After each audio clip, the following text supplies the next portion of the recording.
Hey y'all, I'm Rylan. Welcome to my channel.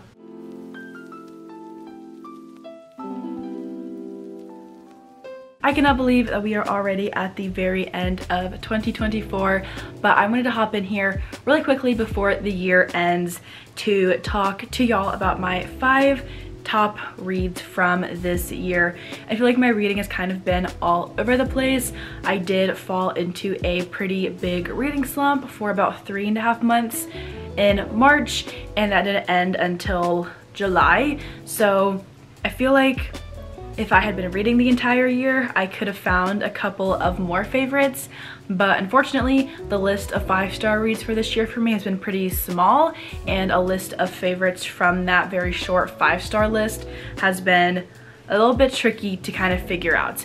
But I've come up with 5 books that I want to talk to y'all about today that are books that I've absolutely adored, books that I still think about, and books that definitely have a place in my heart as 2024 favorites. They're books that I loved. I did have more 5-star reads this year than just these 5 books, of course, but these are the books that I felt like were my absolute favorites. I didn't want to talk about all the books, I guess, on that 5-star list, but instead reserve a video for just my absolute favorite ones that I read this year and loved.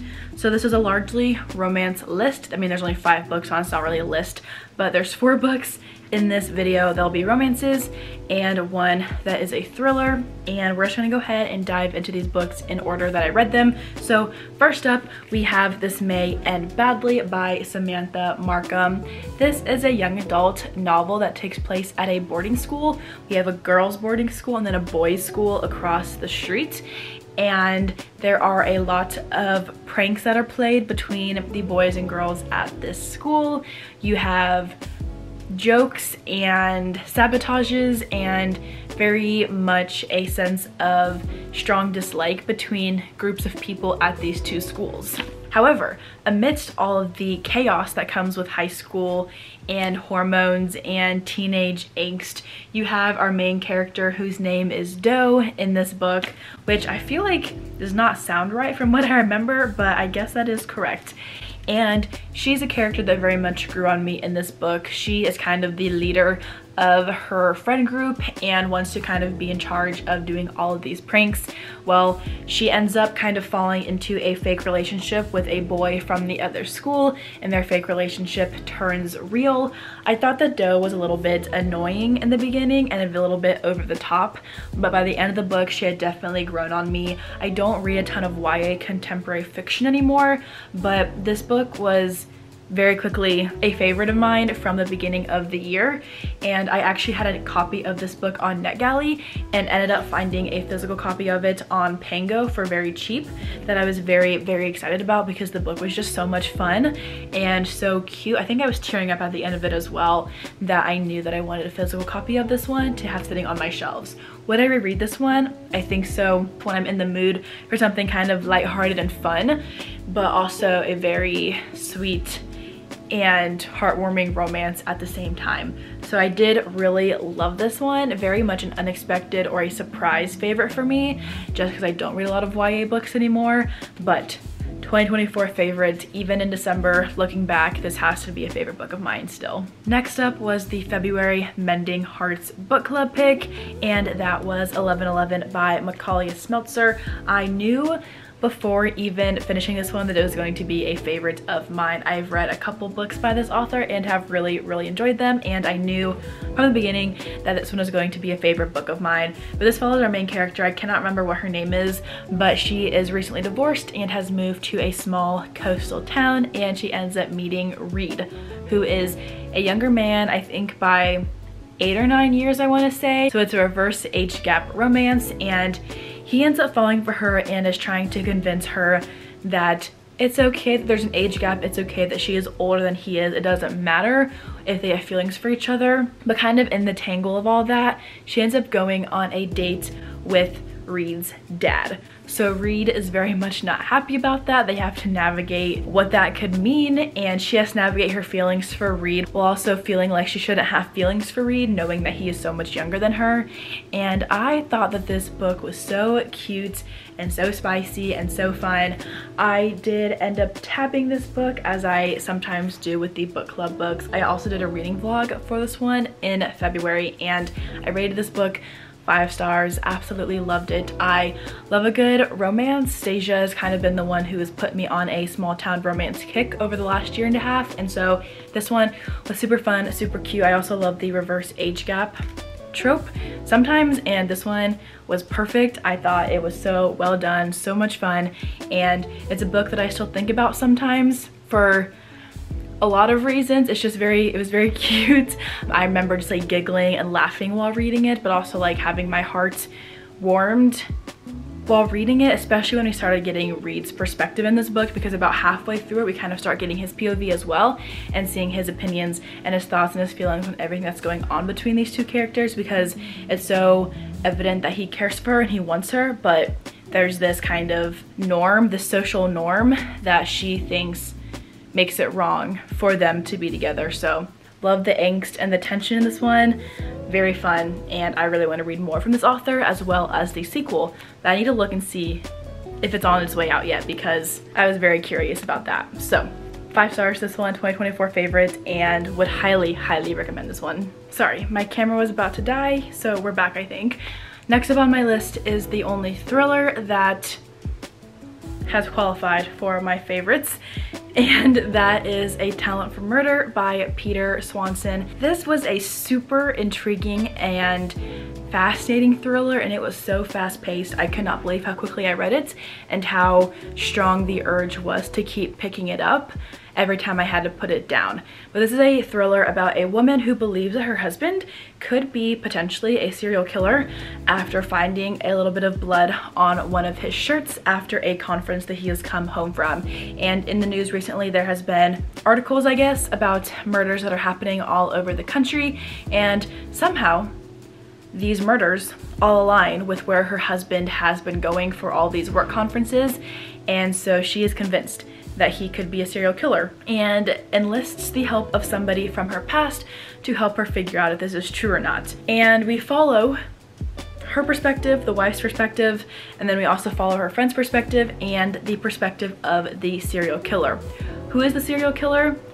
We don't know, but we follow the serial killer as he is playing games with our main characters and trying to trick them, and has his reasons for playing this very dark and messed up game in their lives. So I thought that this book was very twisty, very fascinating.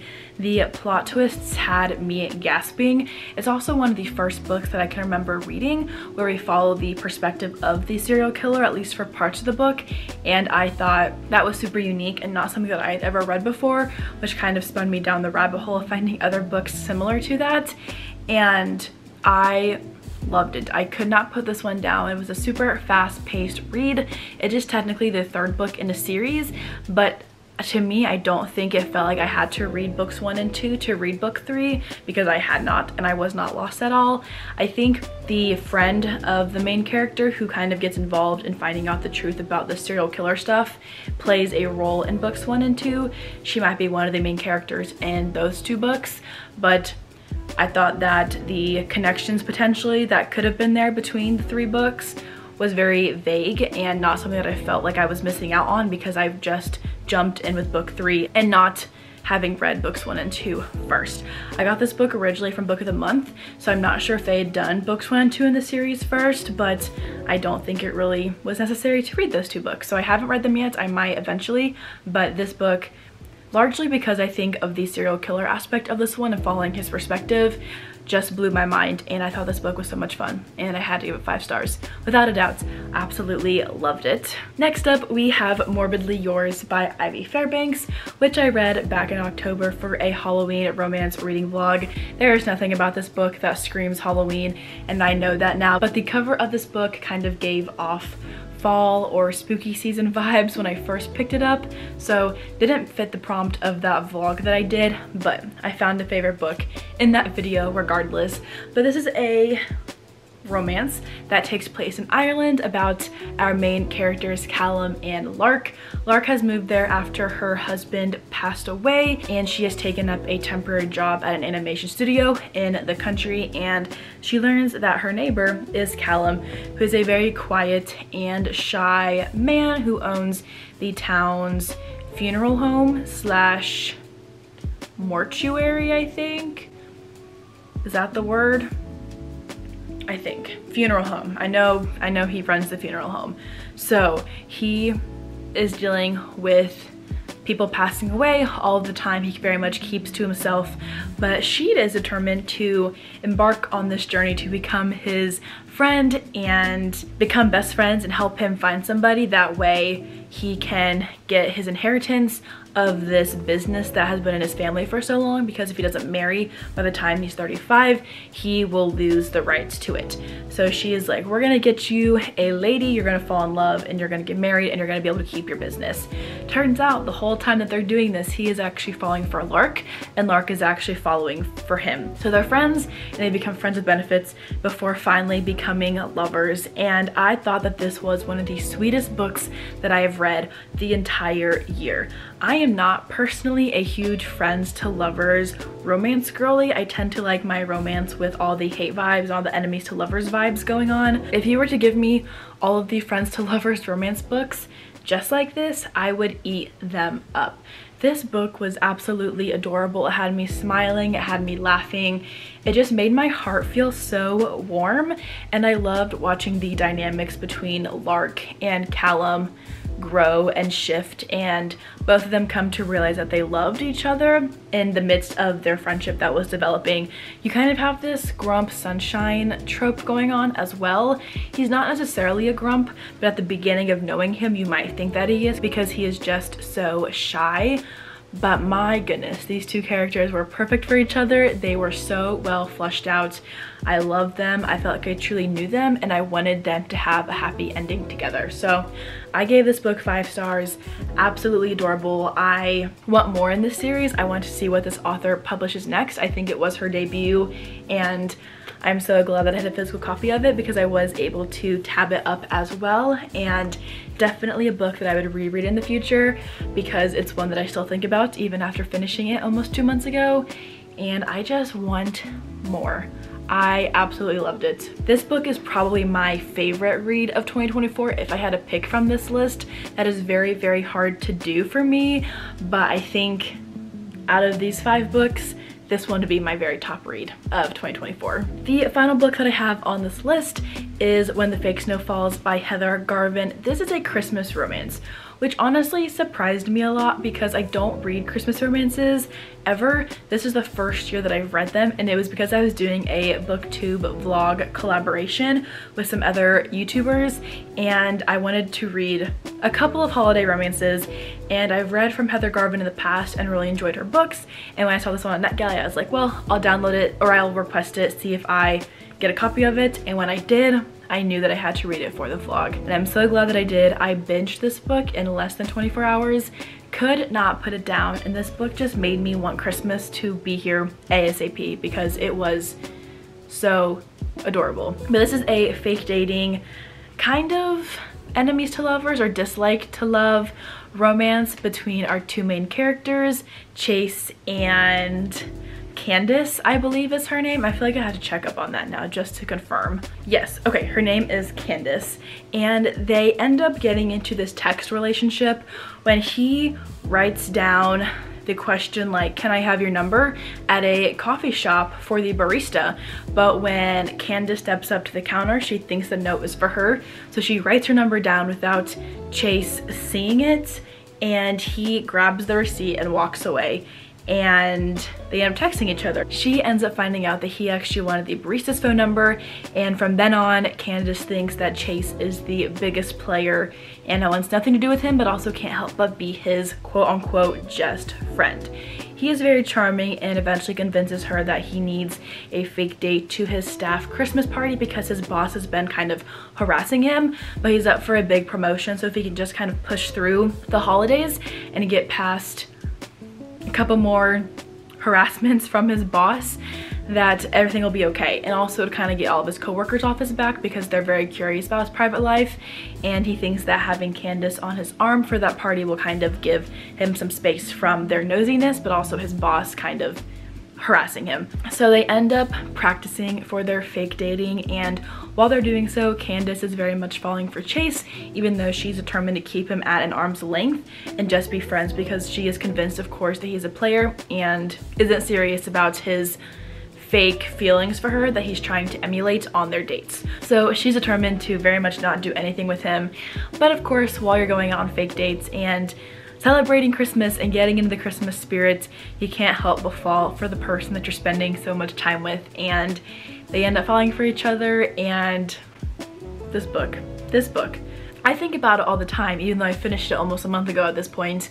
I loved everything about this book. You've also got small town vibes in this one. It takes place in Florida, but you very much get the Christmas spirit from these characters in this town. They're trying their best, even though Florida is warm in the winter, or warmer than other places in the winter, and they don't really get snow. They're trying, and that's what matters. And you're just, you're falling in love around the holidays, and this book was just so cute. If you're looking for a romance book that doesn't have a lot of spice, but just like 1.5 scenes, would recommend this one. It has a ton of banter in it, a bunch of funny moments in it as well, but it's also very sweet and heartwarming, and overall just such a cozy Christmas book. And even though it is a more seasonal read than these other books, I very much consider it to be a favorite of mine, because it's a book that I want to get a physical copy of and read every year around the holidays. I think about these characters all the time. I think about their story and just how cute it was, and I want more about them. So 2024 favorite, 5-star read from me. Loved it, very much put me into the Christmas spirit. Not that I wasn't already, but it just made me want Christmas so much more. And I'm so glad that I had the chance to read it from NetGalley, and I will probably be buying a physical copy for myself in the new year because I loved it and want to reread it already. Those are my top 5 reads from 2024. They are all books that I loved and still think about and rated 5 stars, and they were just all so amazing in different ways, and I could not help but fall in love with them for different reasons. I do think though that if I had to pick, I absolutely had to pick my top read of 2024, it would be Morbidly Yours by Ivy Fairbanks. Just the cutest book, and such a heartwarming read that made me so happy and just gave me all the butterflies, and I thought it was so cute and I want more. So that's how I feel about all these books. I want more from all of these books, and this one especially just hit me in a way that I wasn't expecting, and I couldn't help but just fall in love with it. So probably my 2024 favorite read, absolutely favorite read, but all of these books were so great, so much fun, so beautiful, and I had a great time with all of them. Let me know in the comments down below what your favorite reads from 2024 were. I would love to hear them and hear all your thoughts about your favorite books. But that is all that I have for today's video. Thank you all so much for watching, and I will see you all in the next one.